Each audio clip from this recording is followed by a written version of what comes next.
com a Pepperdine Caruso School of Law e a Resoluto, lançamos esse primeiro ciclo internacional de debates sobre a conjuntura atual do ADR e a perspectiva de futuro, tendo em conta também tudo que está acontecendo nesse momento de pandemia, mas mais do que isso, tentando antever o que o mercado vai demandar no futuro, seja dos mediadores, seja dos arbitralistas, seja dos arquitetos de processo, né, no System Design. E a ideia aqui é estar interagindo, vocês podem estar vendo aí na tela a programação que vai do dia 10 de junho, hoje, até o dia 8 de julho. Né, nós vamos ter aqui conosco professores da Pepperdine University, vamos ter também o ministro Cueva, do STJ, além do que nos acompanha aqui hoje, né, o Márcio Vasconcelos, Rafael Alves, a Mônica, advogados extremamente bem-sucedidos nas respectivas áreas de atuação, e a gente está muito feliz. Né?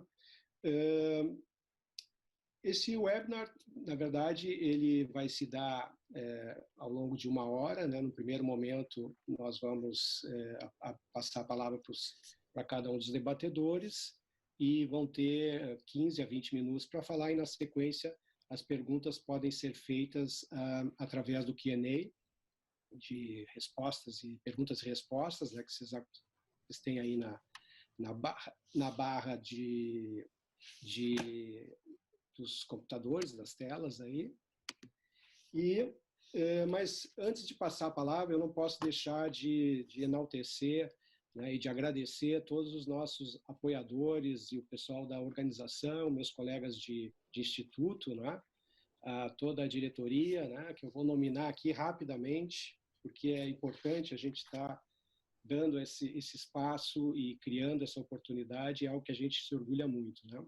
Então, muito obrigado, né, aos colegas, o Eduardo Fontoura, que está aí nos bastidores, o André Chaves, a Daniela Kessler, Paulo Oliveira, Ivan Severo e a Marta Magnus também.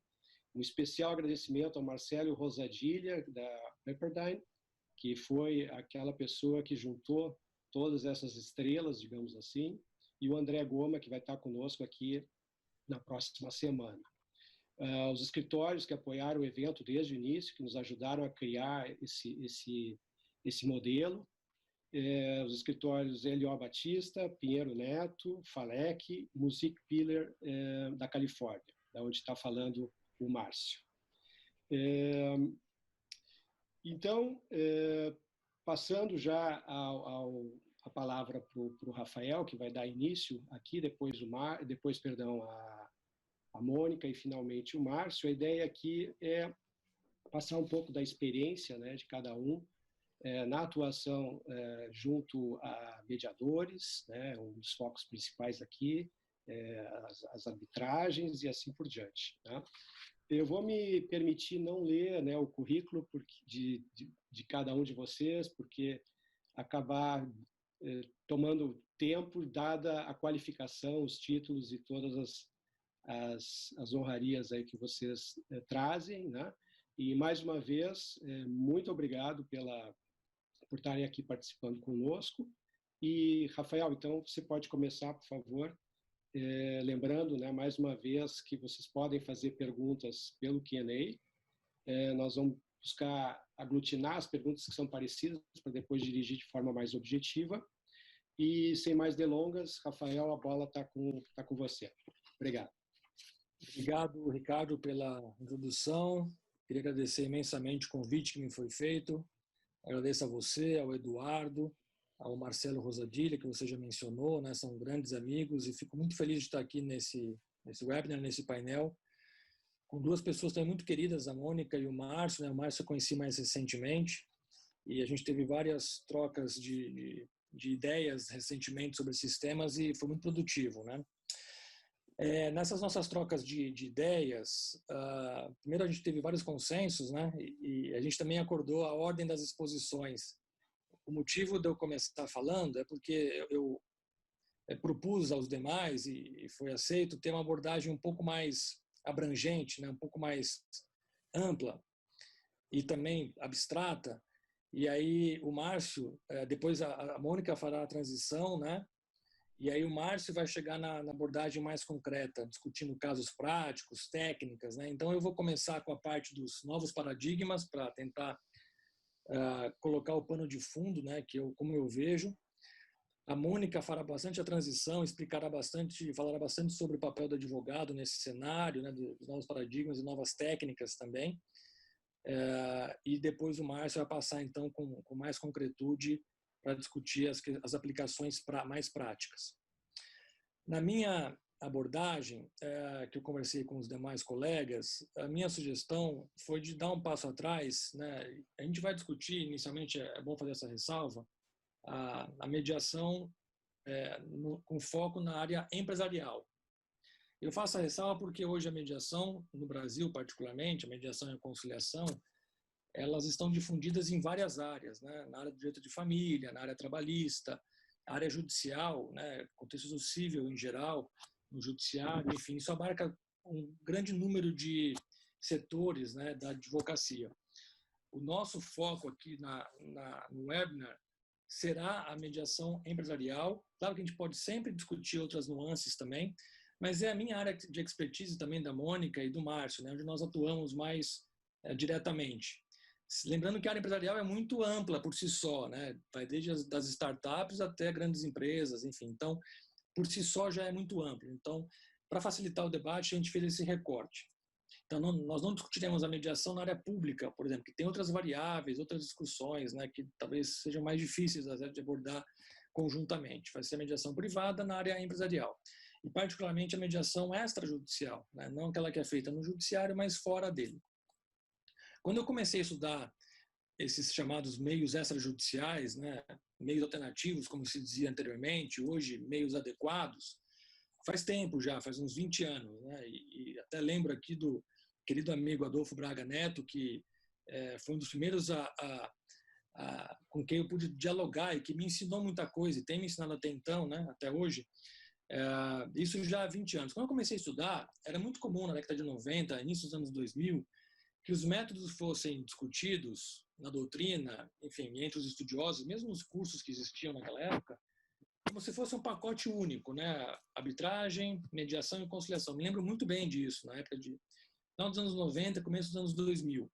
Existe o judiciário, de um lado, existe todo esse resto aqui do outro, que é super interessante, alternativo, né? E por aí vai.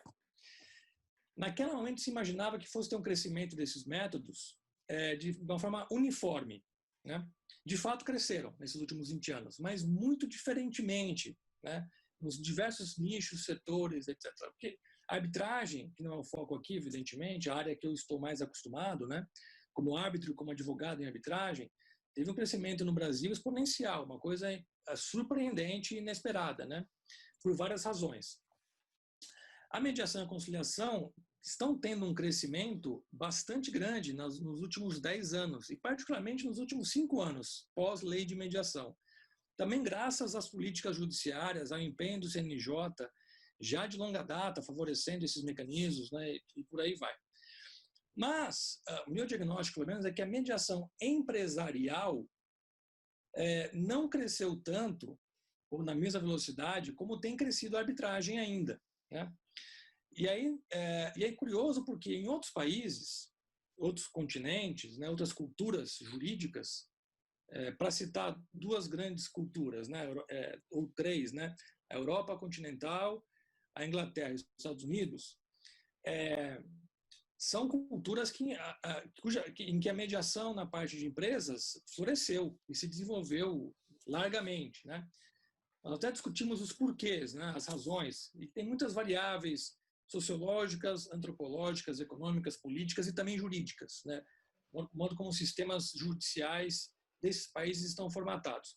Não vale a pena a gente tentar imitar esses países, esse caminho não vai dar certo se a gente tentar imitá-los, e também não vale a pena a gente começar a discutir, vamos tentar dizer quais as razões pelas quais a mediação empresarial é tão grande na Europa e não é no Brasil e tentar chegar lá. Não acho que seja frutífero esse debate. O que eu queria colocar para vocês, né, nesse webinar, conversei com meus colegas e queria ouvi-los também a esse respeito e tentar colocar essa chave, é uma outra perspectiva.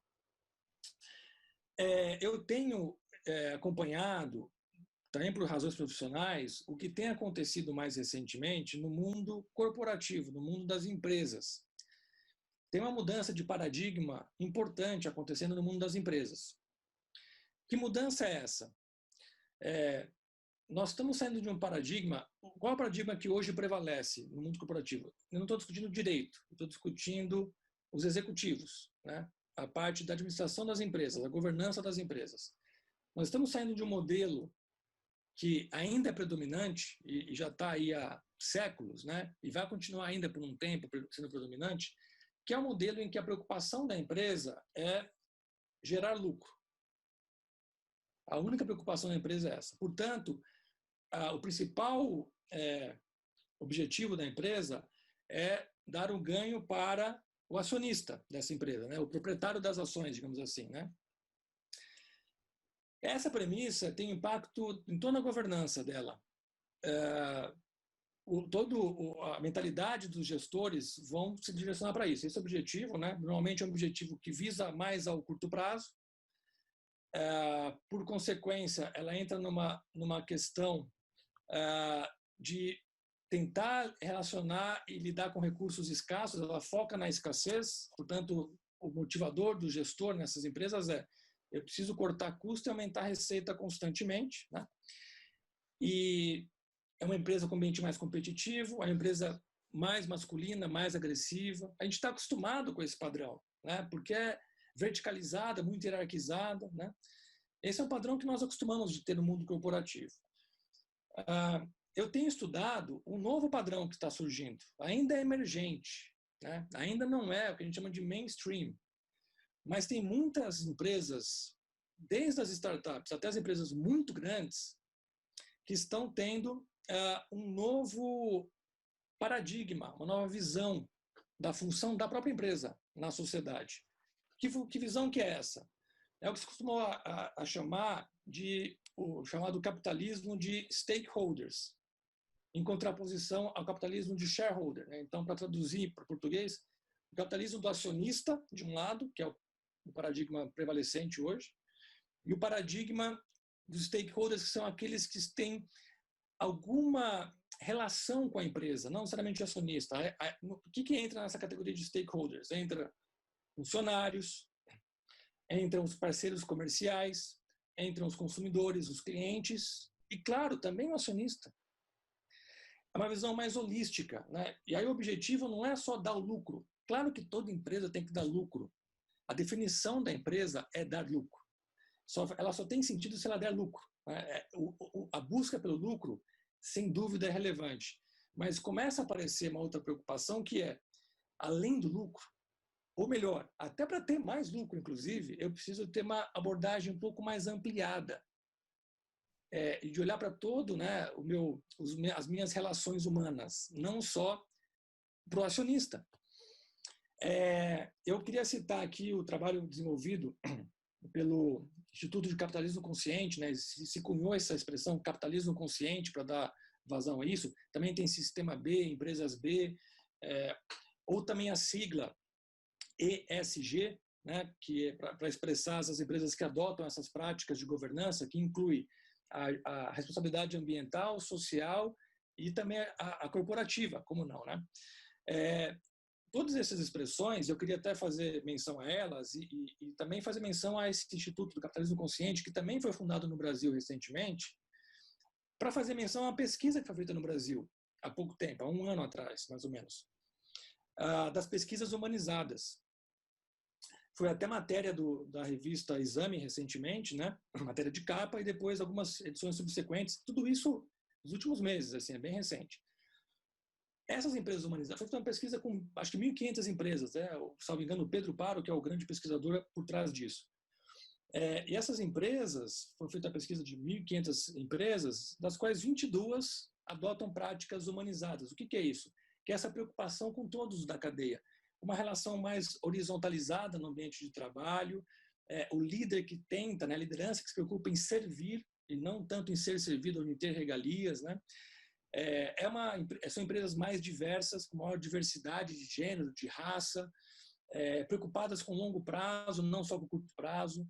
O engajamento das pessoas nessas empresas é muito maior. O engajamento do cliente é maior, do funcionário é maior, enfim, todos eles é maior. E é interessante notar que essa pesquisa indicou que essas empresas humanizadas são muito mais rentáveis que as outras empresas no outro paradigma. Tem mais rentáveis, tem mais engajamento das pessoas, funcionários, enfim. E, segundo a matéria da revista, elas são mais resilientes, elas têm mais, são mais propensas a passar por situações como a que a gente está vivendo agora, de crises, né, de demandas repentinas. Né? Bom, por que eu estou discutindo esse novo paradigma emergente? Isso está acontecendo novamente. Não somos nós, advogados, que estamos participando disso necessariamente. Está acontecendo no mundo corporativo. Nós somos, em princípio, espectadores disso. Né? São os empresários que estão levando essa bandeira, especialmente. Eu fiz esse introito porque eu tenho uma hipótese que é essa nova onda, esse novo paradigma do mundo corporativo, empresarial, que eu vejo com ótimos olhos, né? Fico muito otimista de ver isso acontecendo. Esse novo paradigma tende a encontrar os meios alternativos, os meios extrajudiciais e, particularmente, a mediação. Nós, advogados de contencioso, eu faço muita mediação como advogado, faço arbitragens, faço litígio judicial, sou árbitro, sou mediador, eu tenho as diversas perspectivas. A impressão que eu tenho, e eu acho que os demais colegas compartilham, porque a gente conversou sobre isso antes, é que a mudança do judiciário para a arbitragem já foi uma quebra de paradigmas importante no Brasil.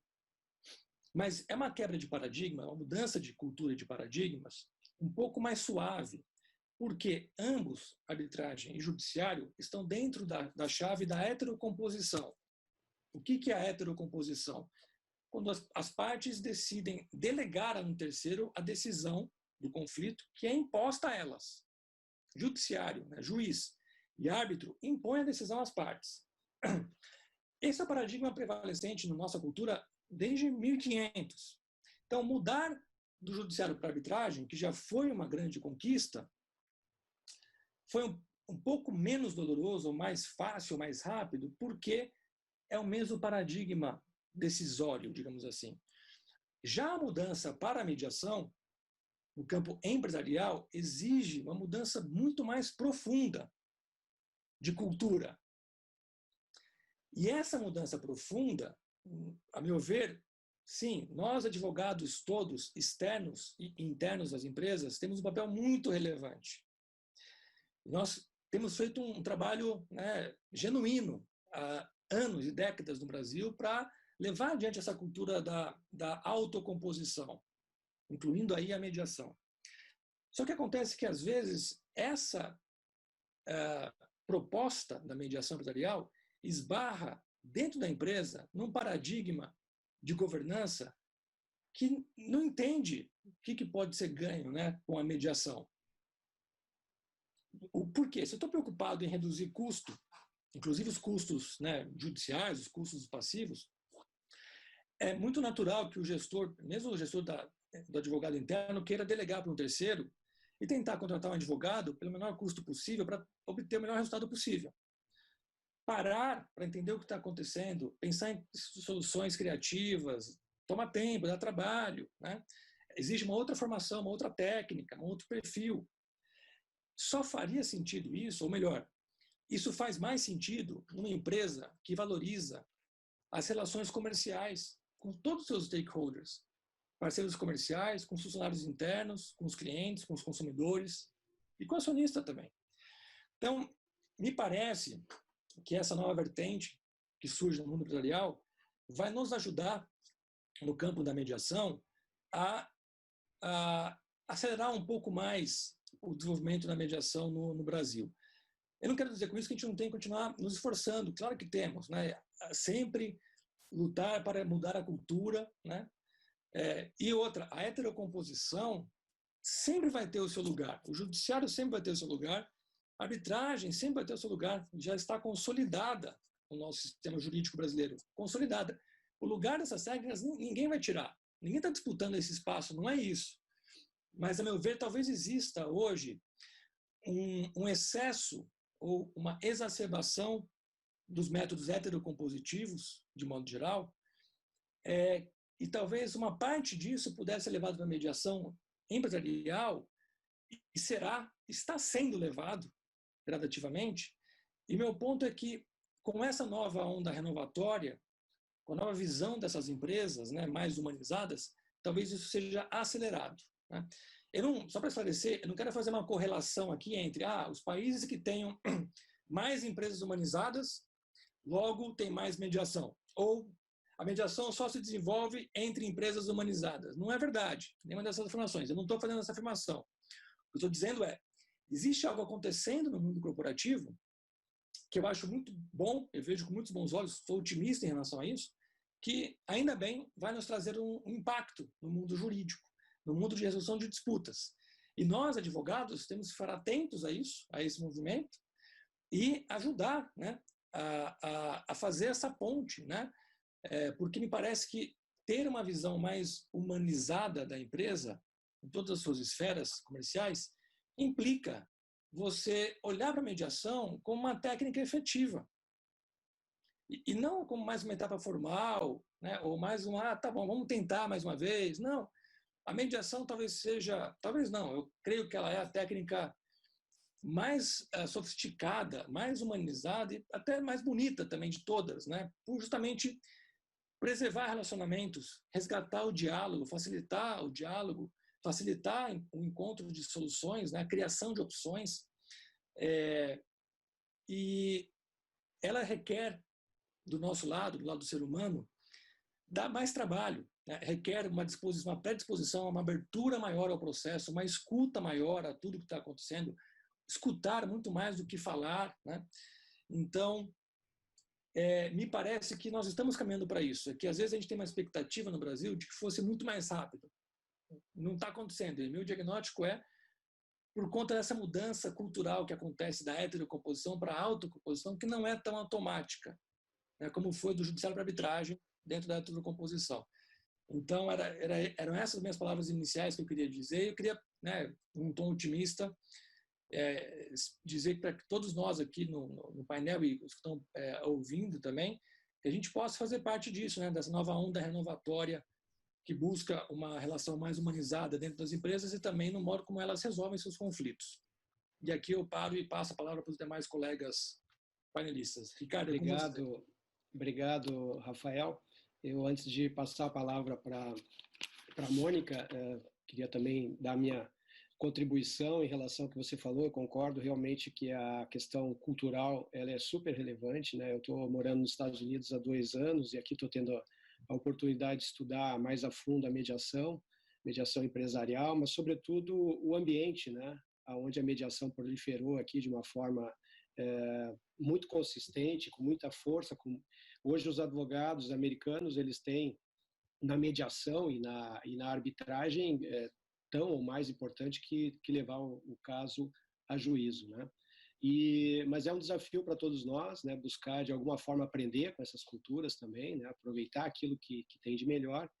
E me parece que existe um gap muito grande, né? Entre toda a avalanche de casos que é remetida para o judiciário e a pequena porção, na minha visão, que é submetida à arbitragem, né? Então você tem um espaço enorme de crescimento, me parece, tanto a arbitragem no sentido de absorver ou incorporar casos de menor magnitude, né, que é o que se caracterizou a arbitragem no seu início, quanto o judiciário por estar absolutamente colapsado e não poder estar atendendo essa demanda que é cada vez mais crescente por soluções mais inteligentes, mais eficientes e com esse viés que você muito bem colocou do capitalismo consciente, né? Isso é muito interessante que você olhar a matéria da Exame vai ver que a mediação encaixa como uma luva dentro desses princípios.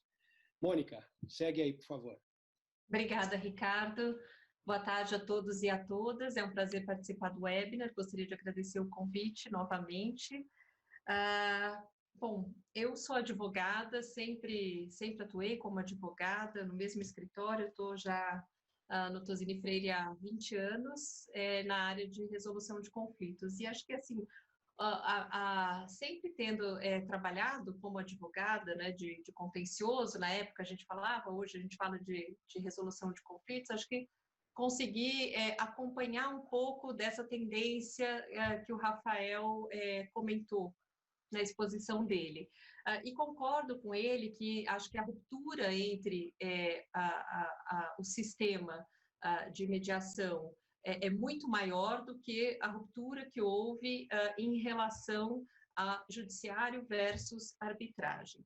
Em comum, arbitragem e mediação teriam essa oposição que fazem a um sistema estatal de resolução de conflitos e também há uma necessidade de manifestação de vontade das partes. Embora aí a gente veja que na arbitragem essa manifestação de vontade, ela se dá, de certa forma, como tiro único, uma vez que as partes acordaram que vão resolver um determinado conflito por arbitragem, elas não podem voltar atrás, a não ser por mútuo acordo, enquanto que na mediação você tem que renovar constantemente essa manifestação de vontade, né? Ninguém é obrigado a permanecer em mediação, então existe uma diferença muito grande.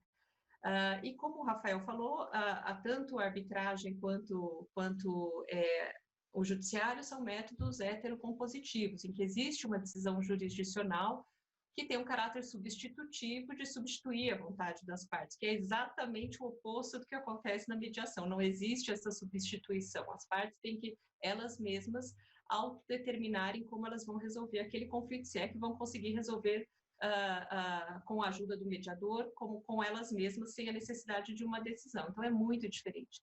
E tem um artigo muito razoavelmente antigo, né, do José Miguel Jutzi, que é um árbitro, advogado português, que se chama Arbitragem e Mediação, Separados à Nascença, em que ele faz justamente essa análise de que a mediação e a arbitragem são consideradas, analisadas muitas vezes em conjunto, mas que são tão diversas, tão diferentes, que é um equívoco se achar que são institutos que deveriam ser estudados em conjunto, como em oposição ao método estatal. Bom, falei um pouco disso, mas o tema que eu combinei de falar hoje com os meus colegas do painel não é muito a respeito disso, mas eu achei importante também fazer algumas observações. Eu gostaria de compartilhar uma tela, testei um pouquinho antes, deu certo, vamos ver aqui, achei.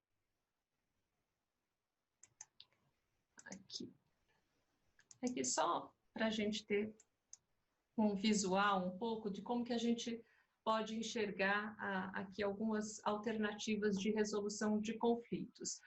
Por quê? Acho que assim, o advogado externo, né, o advogado de escritório, como é a minha experiência, sempre que a gente tem uma demanda de um cliente, a gente até conversou um pouco antes sobre o ditado que diz que o advogado é o primeiro juiz da causa, né? Então, acho que não só em relação ao mérito da causa, mas também a como resolver aquele problema que o cliente traz para você. Então, a primeira coisa é o advogado identificar qual seria a possibilidade, como encaminhar aquele conflito que lhe é trazido pelo cliente.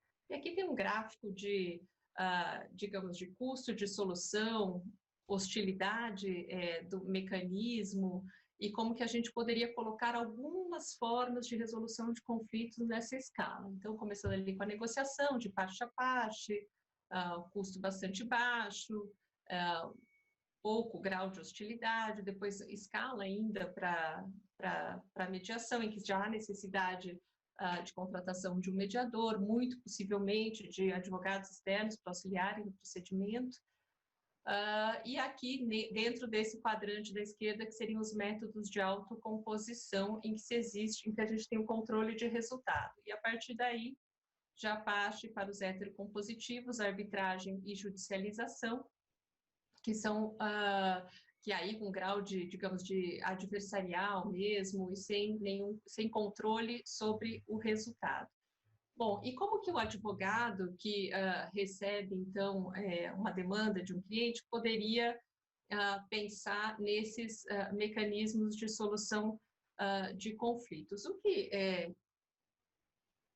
a gente poderia usar como ferramenta, o que é conhecido, né, como Early Case Assessment, que eu traduzi aqui livremente como avaliação antecipada do caso, que é investigar, já num momento bastante inicial da discussão, o que é, de fato, quais são os riscos e os potenciais benefícios de seguir em frente com um conflito. Então, pensando um pouco aqui no que seria uma abordagem mais frequente nesses casos, né? A gente faz, o cliente chega com algum problema, algum caso, a gente faz uma avaliação jurídica do assunto, quais são as chances de êxito, discute ali quais seriam as medidas cabíveis, o custo e quanto tempo se demoraria para ter uma decisão, para ter o assunto resolvido. Isso acho que é uma abordagem que a gente poderia chamar de uma abordagem clássica, tradicional, né? E aí, alguns elementos que a gente tem em mente quando a gente faz esse tipo de análise. Primeiro é a perspectiva que nos é trazida, é sempre uma perspectiva unilateral do cliente, né? Então, ele vai trazer a narrativa dele, segundo aquela perspectiva dele, que é evidentemente uma perspectiva parcial e que pode não trazer frequentemente, não traz outros contrapontos que são importantes na avaliação do caso. E aí, qual que é o papel, né, ativo do advogado? É fazer uma investigação sobre o que de fato aconteceu, né? Perguntas.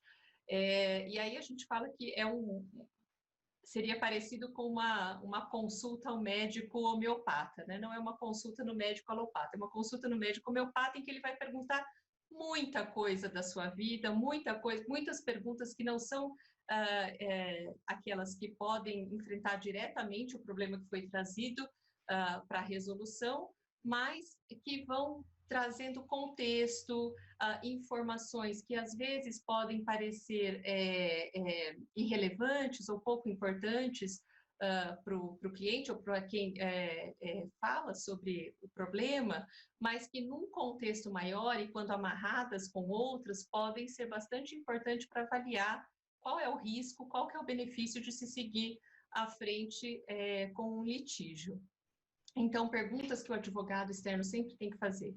Quais são os fatos envolvendo aquele conflito? Quais são as pessoas envolvendo aquele conflito? Pode ser um conflito que tenha sido gerado dentro da empresa e que haja ali dentro da empresa mesmo muito dissenso sobre como equacionar a matéria ou o que de fato aconteceu. As perspectivas podem ser diferentes. Pode ser que aquela pessoa que está te trazendo o problema esteja diretamente implicada na situação, então também existe uma tentativa de autoproteção ou de defesa da conduta que foi adotada dentro da empresa. Quais são os contratos, quais são os documentos, quais as provas de que o cliente dispõe, qual seria a perspectiva do outro lado, por que eles não estão conseguindo se conversar, quem é o outro lado, qual é o tipo de relação que existe com o outro lado do conflito. E, essencialmente, o que o cliente quer, né? Geralmente ele quer tudo. Ele quer que o pleito dele seja aceito, quer que isso seja rápido, quer que os honorários do advogado sejam baratos, enfim, ele quer tudo. Mas dentro do possível, qual que é efetivamente o objetivo do cliente quando ele te procura? E aí... feito primeiro essa primeira consulta aí, homeopata, a gente passa para algo mais objetivo, né? Então, sempre a gente tem que olhar o contrato e o método de resolução de conflito. Sempre a cláusula de resolução de conflito vai ter que ser examinada para a gente poder orientar. Existe primeiro um contrato escrito ou não, né? Formal, ou existe, na verdade, uma contratação verbal, mas que muito dela está documentada em troca de e-mails, correspondências, atas de reunião.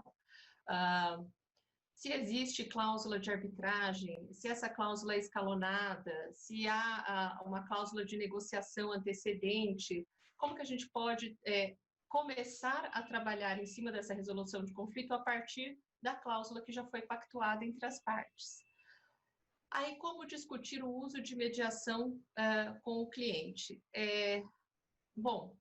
Existe sempre uma preocupação do advogado de não transparecer para o cliente que, de alguma forma, ele não acredita na causa ou que ele não é combativo o suficiente para já iniciar um procedimento adversarial.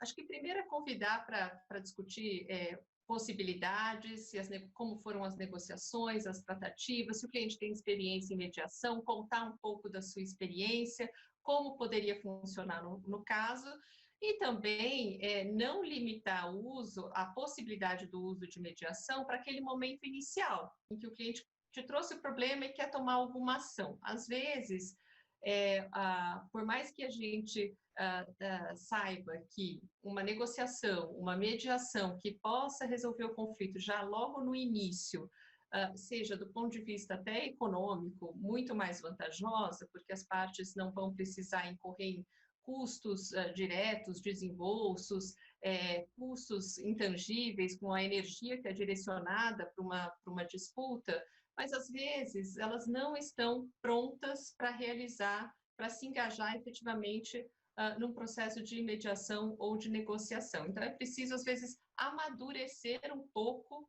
a perspectiva do conflito para que se possa de fato ter a mediação ou a negociação de uma forma mais eficiente. Evidentemente, se houver uma cláusula escalonada no contrato, será necessário realizar ao menos a primeira, né, audiência de mediação, e na minha experiência, o que eu vejo é que muitas vezes os clientes entendem que vão para a mediação com uma perspectiva de ouvir, de falar pouco, de começar a pensar e a refletir sobre o conflito, quando poderiam se valer daquela oportunidade para já terem feito, de fato, uma lição de casa, explorar riscos, explorar benefícios, realizar ali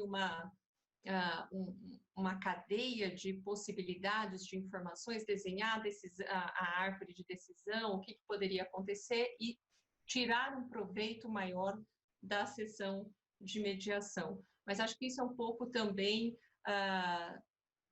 o custo da nossa falta de experiência empresarial, né, na mediação, de os clientes da mediação não terem tanto track record assim para poder já chegar numa primeira sessão mais adiantada. Também, claro, possível fazer uma discussão a respeito de mediação ou negociação no curso de uma arbitragem, de um processo judicial. Não se devem desperdiçar as janelas de oportunidade, né, que possam surgir ao longo de um outro método de resolução de conflito. E qual seria, então, esse momento? Geralmente, depois de as partes apresentarem todas as suas alegações escritas na arbitragem ou mesmo no processo, trocarem documentos, geralmente um pouco antes, principalmente na arbitragem, né, da audiência de instrução, que são aquelas audiências mais longas, com depoimentos exaustivos, pode ser uma boa oportunidade de discutir uma suspensão do processo e encaminhamento para mediação. Acho que até o Márcio vai falar um pouco mais a respeito disso, mas acontecendo isso, minha perspectiva é de que o árbitro ele não poderia funcionar como mediador. Agora, pela lei de mediação brasileira, não poderia mesmo, mas, enfim, por uma questão de ele não consegue trocar esse chapéu no curso de um procedimento entre as mesmas partes e tirar do método da mediação o melhor efeito, o melhor resultado possível, se depois ele continuará servindo como árbitro naquele processo. E também, é claro, não se pode deixar de pensar na possibilidade de explorar alternativas de composição, mesmo depois de uma decisão de mérito. Então, dependendo do que acontece, até isso acho que no processo judicial também é muito comum, demora tanto para ter uma decisão final que quando aquela decisão vem, ela nem faz mais sentido, né? Ou ela não vai atender a ninguém, não deixa nem o autor nem o réu satisfeito. Ou a forma como o pedido foi feito e que vai limitar a forma como o juiz vai decidir o caso, já não atende mais ou torna o cumprimento daquela decisão inviável. Então, é possível também se negociar uma forma de cumprimento da decisão. Acho que é isso, já posso terminar aqui de compartilhar a tela. Enfim, acho que a ideia, Ricardo, era trazer um pouco essa reflexão a respeito do que nós, advogados, né, de escritórios, podemos fazer, podemos auxiliar o cliente na busca de um método que seja, de fato, adequado à resolução do conflito. E acho que é esperado que o advogado faça isso, né? A gente não pode estar mais limitado a uma caixa de ferramentas aí sem o recurso a métodos autocompositivos. É esperado que você seja um parceiro do seu cliente na resolução de problemas, e isso não necessariamente significa uma ação judicial ou ingresso de um procedimento arbitragem. Obrigado, Mônica. É interessante, né? Porque o Rafael trouxe esse ambiente macro, né? Essa nova perspectiva, usando aí a alusão ao capitalismo consciente, me veio à cabeça, né, a advocacia consciente, né? Ou seja, o advogado está habilitado a poder estar endereçando, de acordo com a natureza do conflito, com o perfil do cliente, o melhor encaminhamento para a solução do seu conflito, da sua disputa, né? É o que os americanos aqui cunharam como o tribunal multiportas, né? Ou seja, possibilitar, né, talvez caixa de ferramenta não seja a melhor expressão, mas de qualquer forma, talvez um cardápio, né, mais amplo do que aquele que a gente aprende na universidade, né, de ser preparado para o litígio, para a briga, para preparar uma petição inicial, uma contestação. E você colocou muito bem, Mônica, pontuando o que o Rafael disse, as janelas de oportunidade. E eu acho que é muito por aí que o Márcio tem para agregar, né? O Márcio está morando já e trabalhando na Califórnia há alguns anos, é professor também na Pepperdine, e pode, né, agora, com certeza, agregar e fazer um fechamento de tudo isso que já foi falado até aqui. E lembrando, né, aos participantes que podem endereçar perguntas, se possível, colocando para quem são essas perguntas, que ao final nós vamos fazer aqui um bate-bola para tentar fazer com que todos participem de uma forma ou de outra. Márcio, por favor. Maravilha. Obrigado, Ricardo. Obrigado, Eduardo Fontoura, pelo convite. Obrigado, Marcelo. Enfim, obrigado a todos aí que me convidaram para participar hoje com vocês. Eu queria, primeiramente, tornar público uma satisfação muito grande que eu já expus de forma privada, que foi poder interagir com a Mônica e com o Rafael na preparação para essa oportunidade de hoje. Já os conhecia de literatura, mas é um prazer eles conhecer pessoalmente e trocar uma ideia com vocês. Eu acho que há várias confluências entre as ideias que o Rafael e que a Mônica trouxeram e aquilo que eu quero discutir com vocês, de uma forma um pouquinho mais prática, assim. Mas eu acho que antes de chegar lá, eu acho que é importante registrar alguns esclarecimentos iniciais, assim, para não ser mal compreendido. Evidentemente, a gente está aqui tratando de ADR, estamos tratando de métodos diferentes, né? Então, claramente, quando a gente está tratando de arbitragem, estamos num mundo completamente heterocompositivo, litigioso, na qual a gente aponta um terceiro para resolver o nosso problema, ao invés de resolvermos entre nós, né? E as decisões desse terceiro elas vão ser obrigatórias entre as partes, né? Então, é naturalmente uma situação bastante judicializada e bastante combativa, assim, né? Enquanto que na mediação a gente está num campo autocompositivo que as partes, entre elas próprias, elas estão ali para tentar resolver o problema delas e, se possível, talvez criar até uma solução diferente daquela que um árbitro daria, né? Então, em que pese eu vejo seguido, assim, mediação e arbitragem meio que colocadas no mesmo balaio, assim, eu acho bastante importante deixar claro que são coisas completamente diferentes e que são esportes diferentes, né? Então, mesmo a gente tratar delas como se fossem a mesma coisa, elas são coisas completamente diferentes. E eu acho que a ideia um pouco assim é tentar entender para que cada ferramenta serve. Se a gente está falando da caixa de ferramentas aí. Naturalmente, você não usaria uma motosserra para tirar um ferrão de uma abelha, né? Mas você também não ia cortar uma árvore com um bisturi. Então, eu acho que é tentar colocar as coisas no seu devido lugar e para que elas servem, né, em qual momento. Assim como também o Rafael registrou, vou tratar apenas de pontos empresariais, né? Há várias diferenciações aí que podem ser feitas em relação à família, trabalho e tal, mas eu não vou atuar nessa área. Com relação um pouco, assim, a minha prática e exatamente o que eu faço aqui no meu dia a dia, eu trato basicamente com disputas internacionais, né? E moro faz já alguns anos na Califórnia e morando aqui, assim, talvez uma das principais diferenças na prática da advocacia é que aqui a mediação é a regra. Aqui a mediação é absolutamente normal, acontece em praticamente todos os casos nos quais eu estou envolvido. De uma forma ou de outra, em um momento ou outro, em um momento ou vários, mas a mediação aqui é a regra. Tá? Então, eu não estou muito acostumado mais a defender mediação, né? ou a explicar por que é importante mediar. Assim. As pessoas com as quais eu interajo no meu dia a dia meio que tomam isso já como um padrão. Né? Eu estou plenamente claro de que isso não é ainda a realidade no Brasil.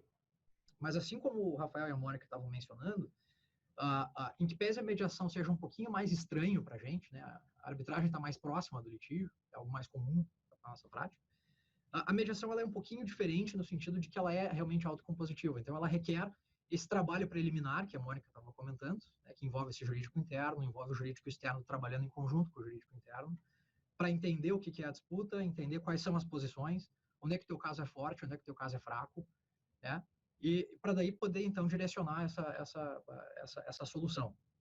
Então, esse é um trabalho que a gente não necessariamente está acostumado a fazer, ou pelo menos não está acostumado a fazer com a intensidade que deveríamos. Né? Agora, eu acho que, assim, como o Rafael estava mencionando, é um desenvolvimento que ele é, de certa forma, inevitável. Né? A mediação, ela oferece tantas vantagens e ela é tão eficaz em tantos casos que é impossível. É praticamente impossível você olhar para um procedimento que tem uma taxa de retorno entre 75% e 85% e dizer que é uma má ideia. Né? Aqui na Califórnia, cerca de 75% dos casos que vão para mediação dá acordo, total ou parcial. Né? Então, poxa, 3 em 4. É muito difícil você olhar para esse procedimento e dizer, não, isso não funciona. Poxa, claro que funciona. Né? Então, é um pouco inevitável assim que essa transição ela venha a ocorrer. Agora, dito isso, assim, não existe muito fórmula mágica, né? Então, tem que haver uma mudança um pouco de cultura das partes, né?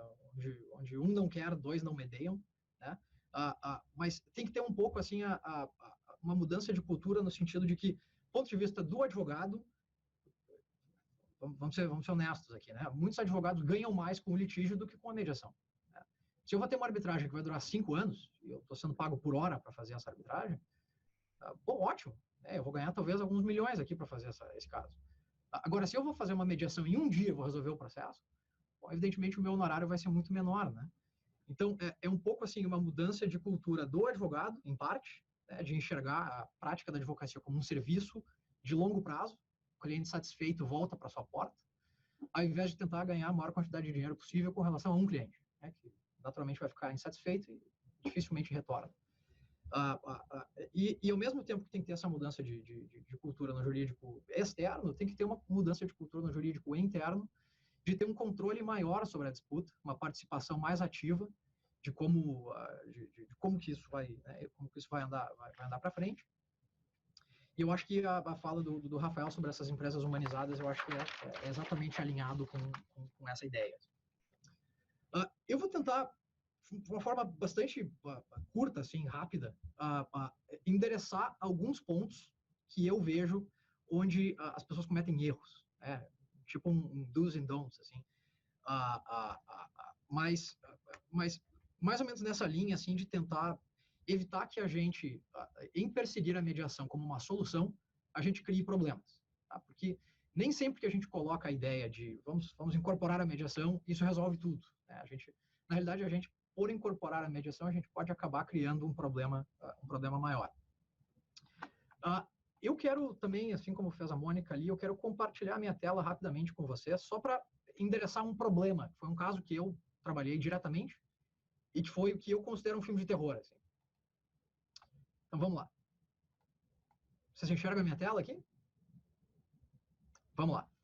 Então, basicamente uma cláusula de resolução de disputas, bastante comum, bastante simples a linguagem que foi utilizada pelos colegas aqui.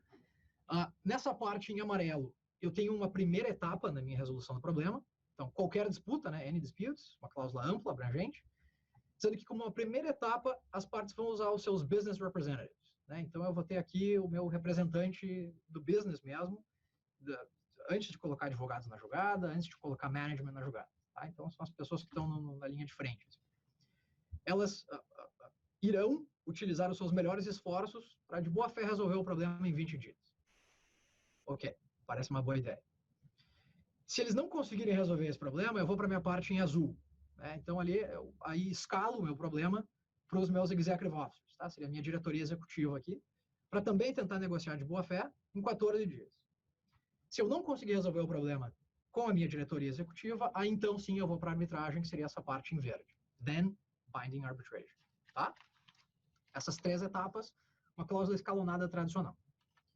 Se isso não der certo, eu então posso referir as partes para a arbitragem, uma arbitragem CCI, 3 árbitros, se for acima de 3 milhões de dólares, uma cláusula bastante padrão, bastante comum, nada de muito especial. Para aqueles de vocês que estão já acostumados com esse tipo de problema na vida real, vocês certamente enxergaram que eu aqui coloquei uma palavra chamada will, em vermelhinho, e aqui eu coloquei shall, em vermelhinho. Tá? O motivo disso é que essa situação criou um problema para os meus clientes, que levou cerca de 14 meses para resolver, custou, para o meu escritório, um pouquinho mais de $1 milhão, e para o lado oposto, um pouquinho mais de $3 milhões. Porque as pessoas resolveram usar 2 palavras diferentes. Nós, quando assumimos o caso, entramos em contato com os advogados do outro lado, tentamos iniciar, então, esse procedimento de mediação, primeiro com os business representatives e depois com a diretoria. Recebemos esse e-mail em retorno dos colegas. Tá? Obrigado pela sua mensagem. Eu vou responder em maior detalhe em outro momento, mas eu posso reportar que o meu cliente does not believe it will be helpful to pursue mediation at this time. Então, nós não achamos que mediação é uma boa ideia nesse momento. Tá? Maravilha. Iniciamos a arbitragem. Uma vez iniciada a arbitragem, os colegas do outro lado disseram que a nossa arbitragem tinha sido iniciada de forma prematura, o processo deveria ser eliminado para que as partes prosseguissem o procedimento de mediação, que eles alguns meses antes tinham dito que não tinham interesse em perseguir. Nós passamos 14 meses discutindo se o will é obrigatório ou se o will não é obrigatório. Certamente nós entendemos que a linguagem comum, né, de uma linguagem claramente opcional, seria um may, né, enquanto que o shall seria uma linguagem claramente obrigatória. O will, né, o irão, está em algum lugar no meio do caminho. Né? Então, aí passamos discutindo se essa linguagem era ou não era obrigatória. Achamos um caso da CCI que determinou que o will não é uma condition precedent, então não é obrigatório. Tá? Então, o will, como está na dúvida, está no meio do caminho entre may e shall, seria opcional, então nós não éramos obrigados a mediar, podíamos iniciar com a arbitragem diretamente. A mesma coisa foi uma outra linguagem que continha na cláusula também, que era esse se então, essa jogadinha, né? If mediation, then arbitration. Então, se a mediação não funcionar, então você pode seguir para a arbitragem. Achamos um caso também que diz que essa jogadinha se então não é obrigatória, seria também uma linguagem opcional e não cria uma obrigação para as partes mediarem. Basicamente, o que eu estou tentando dizer para vocês são 5 ideias básicas. Tá? É muito bom a gente tentar criar uma cláusula escalonada que vai criar essa janela para a gente ter uma negociação ou uma mediação, ou os dois, antes da gente perseguir uma arbitragem. Agora, isso é uma obrigação que as partes têm quando estão escrevendo a cláusula delas, em ser claras. Tá? A dúvida custa caro. Tá? Então, esse caso é um exemplo muito óbvio de que a dúvida custa caro. Se a gente quer que seja obrigatório, vamos colocar uma cláusula dizendo que será obrigatória. Então, escreva, para evitar dúvidas, a mediação é um passo obrigatório antes da arbitragem. Ponto. Uma linha. Eu tinha economizado meu cliente em torno de $1 milhão. Tá? Se a gente quer que seja opcional, coloca que seja opcional. Para evitar dúvidas, a mediação será um passo opcional antes de iniciarmos a arbitragem. Resolvido o problema. Então, clareza na redação da cláusula. Um segundo ponto que esse caso também expõe é colocar prazos. Tá? Então, por quanto tempo nós vamos tentar negociar? Vamos tentar negociar por 1 semana, por 2 semanas. Quando vamos tentar mediar? Por 10 dias, 15 dias. Ser claro nesse período de tempo. Né? E o que inicia esse período de tempo? Uma carta dizendo, temos um problema, estou iniciando o nosso processo de resolução de conflitos. Tá? Então, esclarecimento de como que esses prazos vão funcionar. Esclarecer na cláusula, um terceiro ponto, o silêncio. O que é o significado do silêncio? Se a parte não responder à sua notificação, o que isso quer dizer? Se você tentar indicar um mediador e a outra parte não responder, o que isso quer dizer? Esclarecer que o silêncio não interrompe esse prazo, né? O silêncio, então, ele permite que esse prazo ele se conclua, e passados, então, os 20 dias, 30 dias, 15 dias, enfim, você, então, está liberado para iniciar a sua arbitragem sem maiores problemas. Um quarto ponto que eu gostaria de comentar é, e talvez final, assim, é evitar essas perspectivas subjetivas, né? Esse caso aqui, a cláusula que eu mostrei para vocês, tinha que as partes iam negociar de boa fé, né? Poxa, isso, de novo, é um prato feito para a gente dizer o que significa negociar de boa fé. Você foi na mediação, mas você não negociou de boa fé. Ou você foi para a mediação, mas não exerceu os seus melhores esforços. Então, você não satisfez a cláusula. Então, você não está pronto para arbitrar porque você não mediou em boa fé. Então, em que pese seja uma redação que ela soa bem, ela faz a gente se sentir bem, ela, na realidade, acaba criando um problema. Então, a minha sugestão para vocês seria uma redação clara, prazos claros, o que significa o silêncio, e evitar esse tipo de esclarecimento subjetivo que demande uma qualificação, né? Você negociou de boa fé ou não, porque naturalmente o cara que quer adiar a sua arbitragem, ele vai lá para frente e dizer, não, você não negociou de boa fé, então vai tentar atrasar o seu procedimento. Sinceramente, lendo essa cláusula, me parece que as partes gostariam que a mediação tivesse sido um passo obrigatório, tá? Me parece que essa era a intenção. Infelizmente, de boas intenções, o judiciário está cheio. Então, esse, assim, é um pouco um comentário sobre cláusulas escalonadas, tá? Um segundo ponto que eu queria bastante brevemente registrar é com relação a essas janelas, assim, para mediação. Se a cláusula é algo que está dentro da obrigação das partes, a janela para mediação, num procedimento arbitral, me parece que é algo que está sob o escopo dos árbitros, né? Eles são os que estão organizando lá o calendário da arbitragem. Então, me parece que cabe a eles, então, inclusive na legislação brasileira, a gente tem lá no artigo 21, parágrafo 4º, que os árbitros, eles têm, inclusive, uma obrigação, né? Compete ao árbitro tentar a conciliação. Então, me parece que é algo que está sob a responsabilidade dos árbitros de tentar achar um momento, né, ou diversos momentos, para que as partes possam tentar resolver o seu conflito com uma outra, um outro método, vamos dizer assim, parente, mais distante. Em conjunto com essa ideia de o árbitro encontrar uma janela para mediação, é um pouco o que a Mônica estava comentando, de a gente ter uma separação no procedimento arbitral, aquilo que a gente chama aqui de bifurcação ou trifurcação, que seria, então, separar essas disputas com relação à jurisdição do tribunal, da alocação de responsabilidade, do quantum indenizatório. Então, naturalmente, quando a Mônica estava falando para a gente que a gente vai fazer essa avaliação inicial, todas essas questões a gente vai discutir com o cliente naquele momento, né? Agora, se o tribunal não tem jurisdição, se ele não tem poder sobre as partes, me parece que não há muito sentido a gente falar ainda em quantidade quantum indenizatório. Me parece que faz sentido resolver primeiro essa etapa, né? Antes da gente falar em quantum e trazer aí peritos e tudo mais, me parece que faz sentido a gente resolver uma alocação de responsabilidade, né? Quem quebrou o contrato, enfim, ambos, em que medida, aquela coisa toda. Então, quando os árbitros separam o procedimento em jurisdição, alocação de responsabilidade e quantum indenizatório, eu tenho pelo menos 3 momentos após os quais uma decisão do tribunal me abre uma janela para que as partes possam tentar resolver o seu conflito. Esse caso aqui, por exemplo, quando nós vencemos do ponto de vista jurisdicional, nós fomos para a mediação e deu acordo, né? Então, bastou resolver o problema jurisdicional que o resto do caso as partes conseguiram, por conta própria resolver. Eu acho que essa ideia, assim, de tentar separar o procedimento em momentos nos quais faça sentido, ele abre naturalmente oportunidades para as partes tentarem resolver os seus problemas de uma forma autocompositiva. Outro ponto eu acho também que a Mônica levantou que é interessante de comentar é a ideia de que a lei brasileira nova de mediação, ela não permite ao árbitro atuar como mediador também, né? Aqui nos Estados Unidos fala bastante em changing hats. Vocês vão ter, acho que na última semana, o professor Stepanovic, que é aqui da Pepperdine também, que trabalha bastante com isso. Aqui nos Estados Unidos acontece, né, do mediador trocar, do árbitro trocar o chapéu e tentar mediar a disputa. Assim.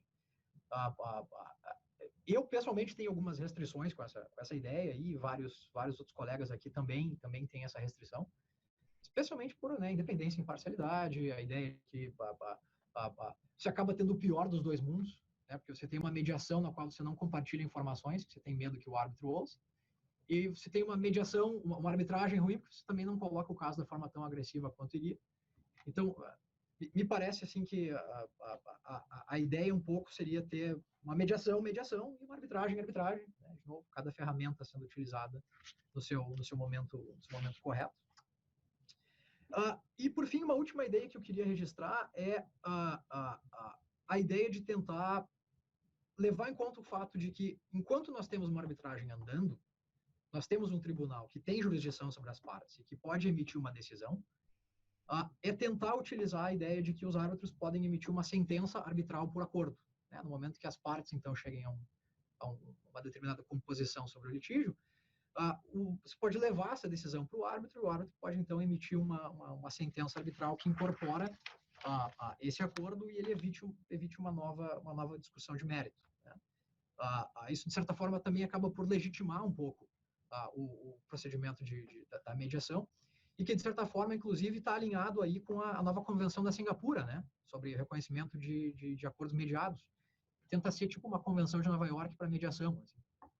Eu acho que é um pouco essa ideia de execução mesmo, né, e de força, assim, do Estado emprestando a força mais violenta para compor o litígio.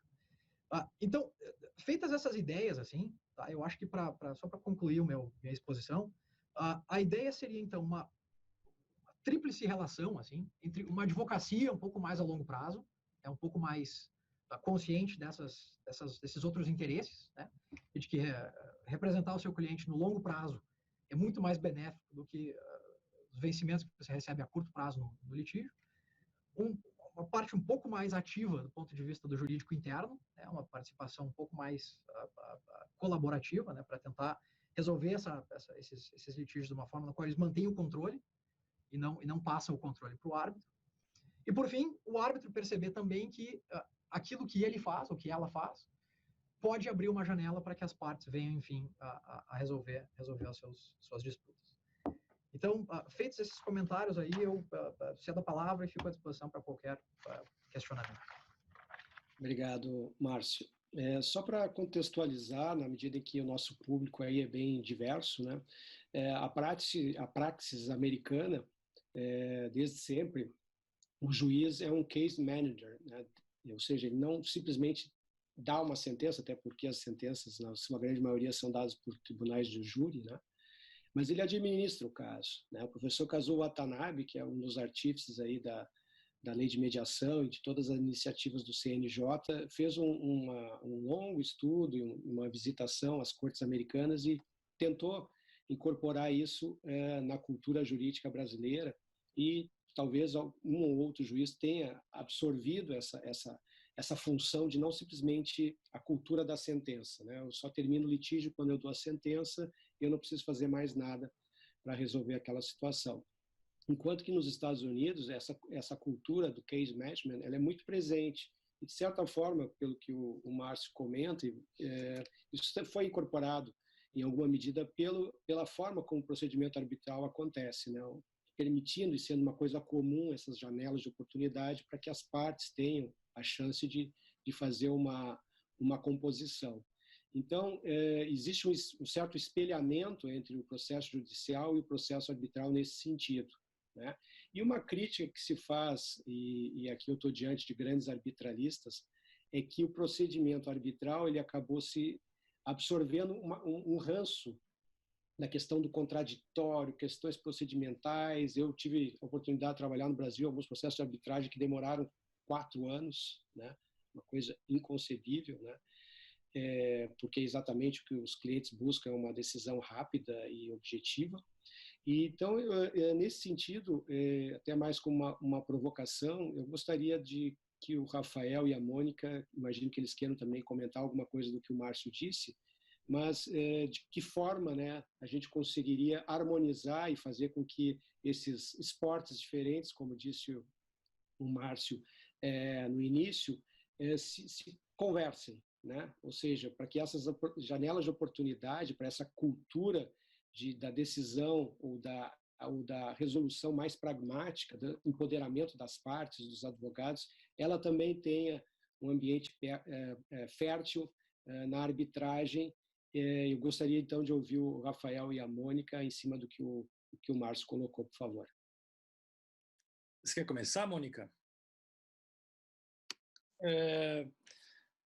Sobre esse último ponto, Ricardo, talvez do excesso de beligerância na arbitragem, né, pelo que eu entendi muito bem, que leva o procedimento a uma demora excessiva, é uma realidade na nossa cultura, né? Às vezes o procedimento arbitral é bastante agressivo e tem muita beligerância, né? Não necessariamente a agressividade seja necessária na heterocomposição, né? Eu até creio que não. Creio que a assertividade é importante em qualquer método, mas particularmente nos heterocompositivos, né? Você ser bem assertivo na sua posição. Mas isso não quer dizer que você precisa ser agressivo ou adotar táticas de guerrilha para tentar tumultuar o procedimento ou tirar ele do trilho, né, dos trilhos. Mas, infelizmente, em alguns casos no Brasil, isso acontece. E parece ainda ser uma herança do contencioso muito agressivo, né? Espero que também essa cultura evolua com o passar do tempo. Sobre o que o Márcio disse, eu concordo com praticamente tudo que ele disse, se não com tudo que ele disse. Quando ele falou do árbitro ter o dever de tentar conciliar as partes, que ele está correto, eu achei que fosse ter uma posição antagônica com a Mônica, mas não teve, porque ele mesmo esclareceu, né? Acho que estamos todos de acordo que, de fato, a lei de arbitragem impõe o dever, né? Tá claro na lei, o Márcio leu o dispositivo, de que o árbitro tente conciliar as partes. E na minha experiência prática, o que acontece é que os tribunais basicamente perguntam às partes se tem alguma perspectiva de acordo, e se tiver, também pode deixar as partes à vontade na sala da audiência para poder discutir entre elas qual seria esse acordo, não precisa o tribunal participar.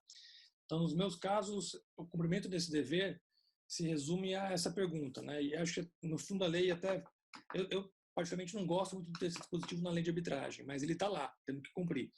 Mas, já que ele existe, pelo menos ele falou em conciliação e não em mediação, né?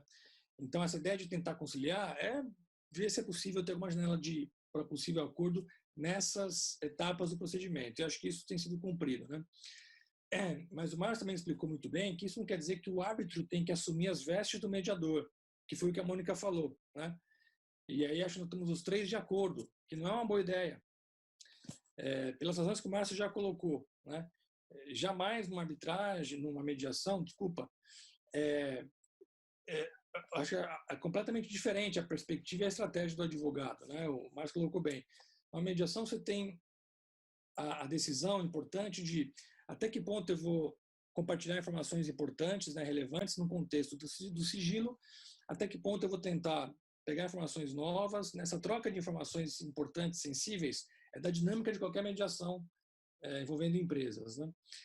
Essa troca de informações sensíveis perante o árbitro é delicada. Então, quando a pessoa exerce as duas funções, tem os dois chapéus, né, mediador e árbitro, eu estou aqui ouvindo essa troca de informações que depois pode ser que nem esteja na petição, né? Na petição tem uma coisa, aparecem informações outras novas na troca da mediação e eu vou julgar depois da sentença já contaminado com essa. Então, eu não acho que seja uma boa ideia. E pelo que eu ouvi da Mônica, me parece que ela também entende que não é uma boa ideia. Não sei nem se a nossa lei permitiria que o árbitro adotasse a função de mediador. Lendo a lei de mediação, a lei de arbitragem, acho que existe uma incompatibilidade. Então, o que acontece nos Estados Unidos é inaplicável para nós nessa perspectiva, né? Quando a lei de arbitragem fala em conciliação, é essa mera tentativa de perguntar às partes se existe alguma janela de acordo ao longo do procedimento, mas nada além disso, né? Então, se alguém viu algum árbitro assumindo as vestes de mediador, eu ficaria preocupado com base na nossa legislação. Não sei se a Mônica concorda. Eu concordo, sim. Acho que existe, né, essa vedação. Acho que tem uma discussão. E se as partes concordarem, elas quiserem e escolherem como mediador o próprio árbitro, né? Está na possibilidade de disposição delas de escolher um mediador, sendo o árbitro, elas abrirem mão, né, de terem um mediador diferente, como é que funcionaria? Mas eu não acho uma boa ideia, de jeito nenhum. Gostei do que o Márcio disse, eu acho que é mesmo o pior de cada um dos procedimentos, porque você não vai mergulhar na mediação, você não vai poder. Você vai realizar um cálculo com o árbitro e confessar os seus pecados, exibir suas fraquezas para uma pessoa que depois vai decidir. O trabalho que você tem, pelo menos como advogado, né, é completamente diferente. Na arbitragem, você tem que convencer o árbitro de que você tem razão. Não é isso que você faz numa mediação. Eu acho que o mindset, o objetivo é totalmente diferente. Então, para mim, incompatível fazer essa mudança de chapéu. Acho que a pergunta, como disse o Rafael, né, existe alguma possibilidade de acordo ou não? Talvez ali o árbitro sugerir com um pouco mais assim, olha, acho que agora vocês poderiam, né? Já aconteceu em procedimentos em que o árbitro chegou e falou, gente, vocês desperdicem o dinheiro de vocês como vocês quiserem, mas vocês não acham que está demais aqui vocês discutindo jurisdição por um ano, traz para a audiência para a gente discutir jurisdição do tribunal arbitral, 15 testemunhas, o que essas testemunhas vão falar sobre a jurisdição? Então, ser um pouco, talvez, mais fazer a checagem de realidade mesmo em relação a algumas questões, né? Eu acho que isso daí é possível. Deixa eu só fazer um comentário que eu não posso deixar passar. O Márcio referiu aí o professor Thomas Stepanowicz, que vai estar conosco aqui no final do mês, e eu ajudei ele a fazer um trabalho de levantamento no direito de outros países, direito internacional, como é que é regulamentado essa questão de se o árbitro pode servir como mediador ou não, né? E ele me pediu que eu explicasse para ele qual é a diferença de mediar e conciliar, porque a lei de arbitragem fala que o árbitro pode conciliar, né? E a lei de mediação veda expressamente essa possibilidade.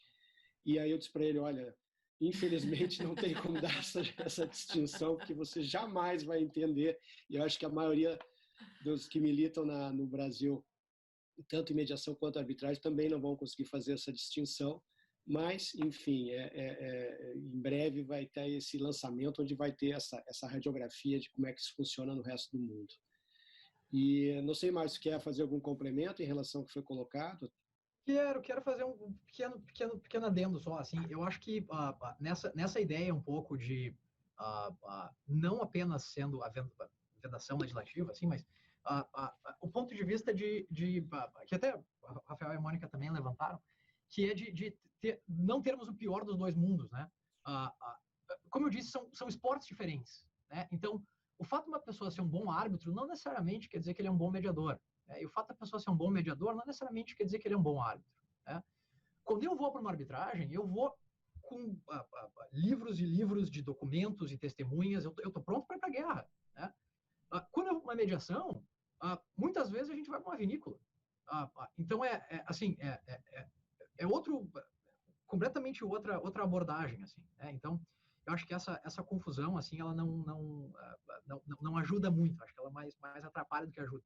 Por isso que eu digo que a janela, ela ajuda. Né? Então, vamos parar com essa briga nesse momento para tentar ir para um outro sistema e tentar, então, lá achar uma solução. E nessa ideia, assim, eu acho que, em geral, a gente, até como advogado, a gente enxerga um pouco o conflito como algo patológico. A gente não enxerga o conflito como uma oportunidade. Né? Eu acho que essa é uma mudança grande. Assim. O conflito, ele é uma oportunidade. Tá? As partes sabem melhor do que ninguém o que elas fizeram bem e o que elas fizeram mal. As partes sabem melhor do que ninguém onde é que elas cumpriram bem o contrato e onde é que elas, de repente, tropeçaram um pouquinho. Né? Então, talvez as partes estão na melhor posição para achar como compensar aquilo que fizeram bem e aquilo que fizeram mal. Então, é tentar usar essa oportunidade para tentar, né, descer do cavalo e encontrar uma solução que faça sentido para todo mundo. Obrigado, Márcio. A gente tem mais 15 minutos e eu gostaria de resgatar algo que o Rafael falou lá atrás a respeito desse novo capitalismo consciente, dessas empresas, inclusive essas matérias mostram que a lucratividade ao longo do tempo ela aumenta, né? Adotar essas questões éticas, de proteção ambiental e de valorização dos recursos humanos e por aí vai. E tem várias colocações aqui feitas no Q&A, no chat, a respeito da resistência, de uma maneira geral, dos advogados a submeterem os casos a uma mediação. E aí, claro, né, os advogados, na sua grande maioria, ou muitos deles, são bons negociadores, ou se entendem bons negociadores e confundem, na minha opinião, né, isso sou eu falando, o que é ser um bom negociador do que é ser um mediador, que são coisas diferentes, né? Então, se vocês pudessem, né, abordar um pouco para satisfazer a curiosidade, como é que vocês veem essa resistência, como é que isso pode ser, de alguma forma, contornado, e eu quero aproveitar daí a experiência tanto do Márcio nos Estados Unidos quanto no Brasil, e começando pela Mônica, então, qual é a sua percepção em relação é um mercado novo, não tem mediadores qualificados o suficiente, enfim, uma visão de quem é um tomador desse serviço. Não, acho que a questão não é falta de mediador qualificado, acho que a gente tem mediadores que são qualificados.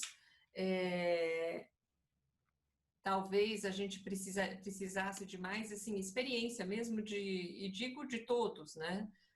De advogados, de empresas e de mediadores em conflitos empresariais nacionais mesmo, acho que é um mercado muito, muito vasto.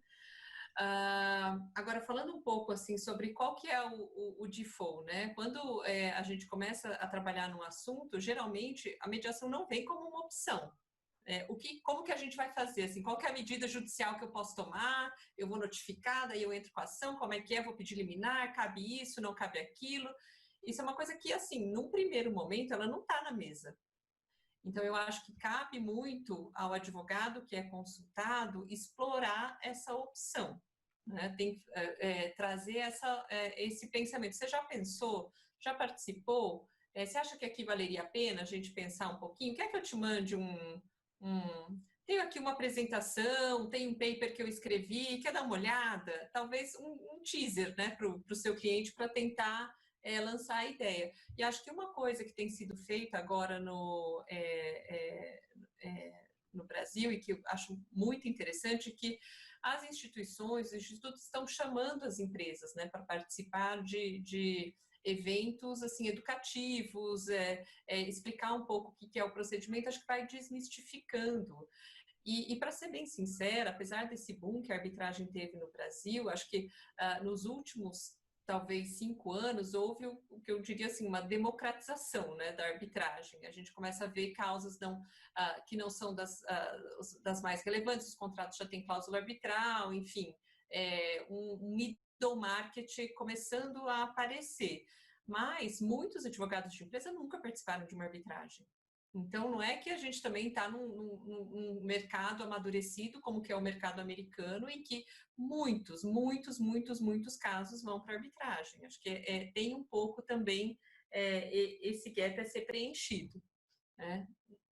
Não sei se respondi, estou vendo até mais algumas questões aqui. Enfim. E acho assim, e acho um pecado, né, você não oferecer para o seu cliente esse mecanismo, você não dizer que ele existe, ele tem que ser informado a respeito dessa possibilidade. O que eu ia comentar, Mônica, eu concordo com a sua análise, o que eu ia comentar, agregar, é que depende muito de cada caso o momento em que nós somos envolvidos, né? Nós, que eu digo advogados de resolução de disputas. Eu já tive todo tipo de experiência, como você pode imaginar, acho que você também, né? Porque muitas vezes o cliente chega com o caso que está na porta da UTI, para fazer a comparação com o médico, né? Não tem nem como eu pensar em nada que não seja uma cautelar e a briga, né? Só que, e também tive outros casos em que apareceu o primeiro sinal de febre no paciente, está febril o paciente, o advogado me liga, o advogado interno me liga. Então, a nossa capacidade de ajudar o cliente varia muito nesses dois cenários extremos, né? Eu não vou discutir mediação com ele se ele precisa da liminar para amanhã. Não tem condições. Ao mesmo tempo apareceu a febre, falei assim, vamos fazer, aí eu consigo, como você bem colocou, fazer um early case assessment. Vamos discutir as opções todas aqui, riscos, potenciais, vantagens, desvantagens, todas as possíveis portas, a mediação, a negociação, a arbitragem, o judiciário. Então, eu sempre tento conversar com os meus clientes, as empresas em geral, para que envolvam o advogado de litígio o mais rápido possível. Não precisa ter o litígio ainda. O estágio pré-litígio, que é esse estágio febril que eu mencionei, você precisa envolver esse advogado de litígio. Porque ele vai te ajudar. O bom advogado de litígio não vai te empurrar para o litígio. Ele vai te ajudar a resolver o problema que você tem, que em princípio é só uma febre. Mas é preciso dar tratamento para isso. O me preocupa, e aí eu volto na minha primeira fala. Por que nos ligam na UTI, na porta da UTI? Por conta do mindset, da mentalidade de muitas empresas e departamentos jurídicos, é preciso dizer, de querer cortar custo. Só que, como o Márcio disse, né, o custo que vai ter depois, por conta do conflito desaguar em arbitragem, aquela briga toda, ou no judiciário, é muito maior do que esse caso poderia ser uma mediação atrás. Poderia ter sido uma mediação um ano atrás. Então, às vezes, uma economia de muito curto prazo que não faz sentido se você olhar o todo, né? Então, eu tenho feito essa catequese e, enfim, para minha sorte, eu tenho muitos clientes também, empresas que adotam essa prática da composição amigável, né? Isso está mudando de fato na prática. Então, é muito bom quando a gente pode ter uma intervenção como advogado de contencioso no momento da disputa, do caso, ou mesmo da pré-disputa, em que existem mais oportunidades de diálogo. Porque quando as empresas vão tratando por si sós daquela febre, a tendência é você ter a espiral negativa do conflito e escalar o conflito muito rapidamente, né? Nós temos técnicas nas quais nós somos formados como advogados para evitar que isso aconteça, né? Então, para mim, tem muito essa diferença, né? Que às vezes a gente não tem nem como ajudar tanto porque já chegou num estágio que não tem muito o que fazer. Obrigado, Rafael. É interessante que você coloca, porque existem empresas aqui nos Estados Unidos que desenvolvem programas internos, né? Ou seja, ensina os advogados a atuarem numa mediação. Né? Isso a gente não vê ainda, salvo o melhor juízo, no Brasil, né? Ou seja, a importância dessa cultura da mediação está dentro das empresas, para que elas, de alguma forma, coloquem isso a serviço e reduzam custos, que, no fim e ao cabo, é um dos objetivos principais para aumentar a lucratividade, né? Márcio, tem algum complemento? Tenho sim, algumas ideias, assim, eu acho. Me parece, Ricardo, que quando você fala assim, em qualificação, né, o que falta qualificação dos nossos mediadores, eu acho que em termos de conhecimento jurídico, absolutamente não. Tá? Nós temos no Brasil, e morando nos Estados Unidos agora, assim, eu relembro o quanto nós temos advogados sofisticados no Brasil, né? Enquanto nós temos pessoas que estão realmente num nível internacional, né?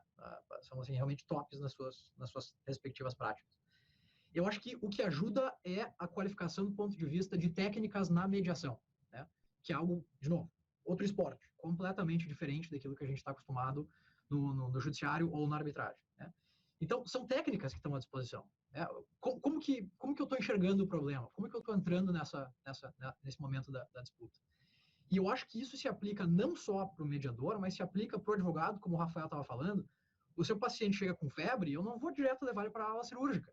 Eu talvez vou dar ali um Tilenolzinho, cama, né? E a gente vê como é que evolui, enfim, aí se precisar, eu não estou dando sugestão médica, tá? Só para esclarecer. Né, eu vou levando assim. Agora, eu acho que é um pouco jurídico externo, né? Fazer essa avaliação e tentar ali acalmar a situação e tentar achar uma solução que funcione o mais cedo possível.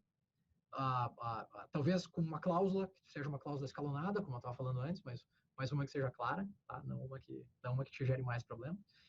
Mas junto com isso é uma participação bastante ativa do jurídico interno mesmo, né? De certa forma exigir essa mudança do advogado externo. É um pouco ovo e galinha, né? Isso começa com o advogado externo sugerindo para a empresa ou começa com a empresa exigindo do advogado externo? Bom, não importa onde é que começa, o que importa é que aconteça, né? Então eu acho que os dois têm que estar um pouco alinhados nessa ideia. Assim. E só para um último ponto bem curtinho, Quando eu vim para cá, no primeiro ano que eu estava aqui, eu assisti uma palestra com o cara que era a legal officer da Monsanto, tá? É uma empresa historicamente agressiva nos seus litígios e historicamente uma empresa assim que não poupa esforços, tá? Quando compra uma briga, compra de verdade. E o nome dele era Scott Partridge. Eu tive a oportunidade de sentar com ele numa janta, enfim, e ele me contou um pouco do processo deles. Eles criaram um time dentro da Monsanto para resolver problemas.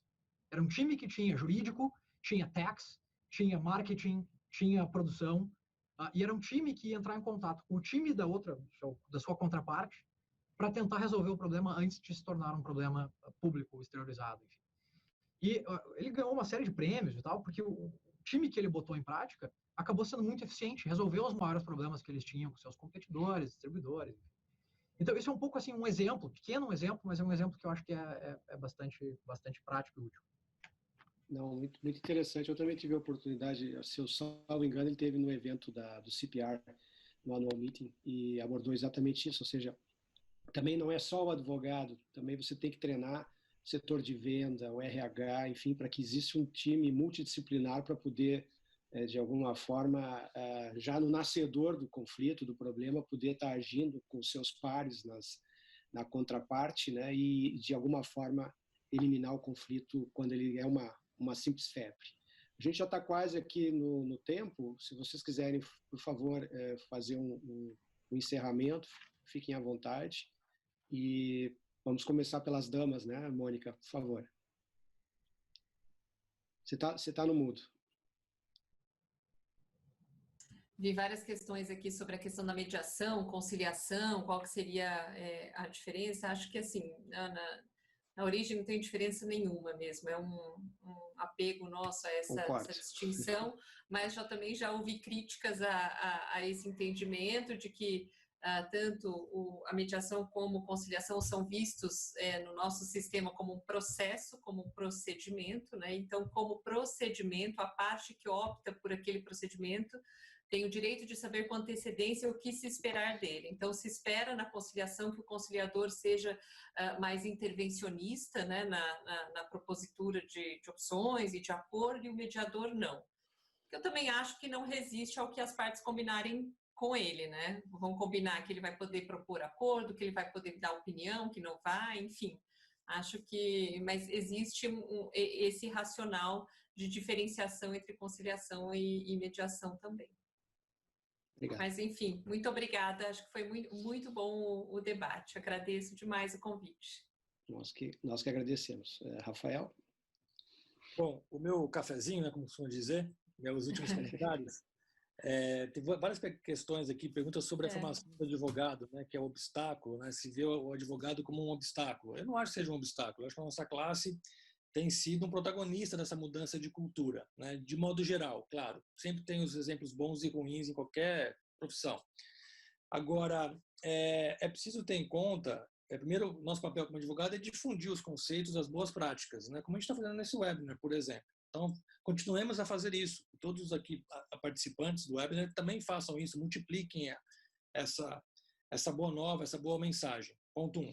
Ponto 2. O advogado que for resistente, concordo com o Márcio, não tem como você não ver a mediação, não vir a mediação como uma técnica eficiente e eficaz. Você pensar que não é eficaz é contra as estatísticas, a matemática e a ciência. É eficaz. Então, é uma questão de tempo, né, de você mudar de paradigma. Pode ser mais lento ou mais rápido, mas vai acontecer. O advogado que for resistente a isso, infelizmente, ele vai ficar obsoleto. Veja, essa mudança que está havendo no mundo corporativo, que eu mencionei no começo, Ricardo, de novo, nós advogados não estamos sendo os líderes da mudança, né? A gente pode optar, a gente vai vir a reboque ou nós vamos nos integrar a essa mudança e também ser protagonista. Mas que ela está acontecendo, ela vai acontecer, vai acontecer. E quando as empresas mudam, a advocacia tem que mudar, a advocacia empresarial tem que mudar. São eles que nos contratam, eles que estão com problema para ter a solução. Então, não existe a opção de você manter o seu perfil, não querer mudar, se todos os clientes vão mudar de perfil. Então, eu acho que é preciso adaptar. Então, para quem vê o advogado como obstáculo, eu não vejo. Eu acho que a classe está indo muito bem, de modo geral, no Brasil afora, nos diversos setores. Mas Se você vê algum colega como obstáculo ou como alguma dificuldade, primeira função nossa é tentar difundir o conhecimento e as boas práticas, as boas técnicas, e, do contrário, quem não quiser se adaptar, enfim, nós estamos num mundo em constante mudança, a gente vai ter que se adaptar e mudar constantemente, e esses novos paradigmas vieram para ficar. Meu comentário final seria esse. Obrigado, Rafael. E exatamente essa é a contribuição que o nosso Instituto busca colocar a serviço, né, que é exatamente promover, qualificar, desenvolver, organizar debates como esse, que não servem apenas para mediadores, arbitralistas, mas também para os advogados, os jovens advogados que ainda são treinados para o litígio, que precisam, de alguma forma, ter acesso a técnicas de negociação, técnicas de mediação, para poder ter esse repertório na hora que os clientes vão começar a demandar que isso não é mais uma opção, não é mais uma alternativa, mas é o que o cliente deseja, o que o cliente quer. Márcio. Eu faço dos colegas palavras minhas. Eu sou otimista. Eu acho que a mudança ela vem. Eu acho que ela é para melhor. Eu acho que ela é bem-vinda. Acho que a última ideia, assim, que eu puder fechar uma última ideia, é esse ponto de que o conflito não necessariamente é patológico, ele também é uma oportunidade. E eu acho que, à medida do momento que a gente enxerga a pessoa que está do outro lado não como teu inimigo, mas como alguém que simplesmente diverge, né? Nós lá no Sul estamos acostumados a ter o nosso clássico Grenal, né? Se não fosse pelo Inter, meu Grêmio não jogava. Né? Então, você não é meu inimigo, né? Você é simplesmente meu adversário. Então, eu acho que essa mudança, assim, ela é muito bem-vinda. Bom, muito obrigado a todos, né? Só lembrando que na próxima semana, no dia 17, nós vamos ter aqui conosco o professor e juiz de direito André Goma e o sócio do escritório Pinheiro Neto, Gilberto Juste, para continuar tendo esse tipo de bate-papo, para poder, enfim, como eu disse antes, contribuir para a mudança dessa cultura e que no futuro a gente possa estar falando na mediação, não igual como é tratado nos Estados Unidos, mas quem sabe de uma forma muito mais intensa do que é hoje. Agradeço a presença de todos, em especial dos palestrantes, dos nossos apoiadores, e nós nos vemos na próxima semana. Muito obrigado. Ricardo. Foi um prazer. Obrigado, Mônica. Obrigado. Prazer, até mais. Prazer. Tchau.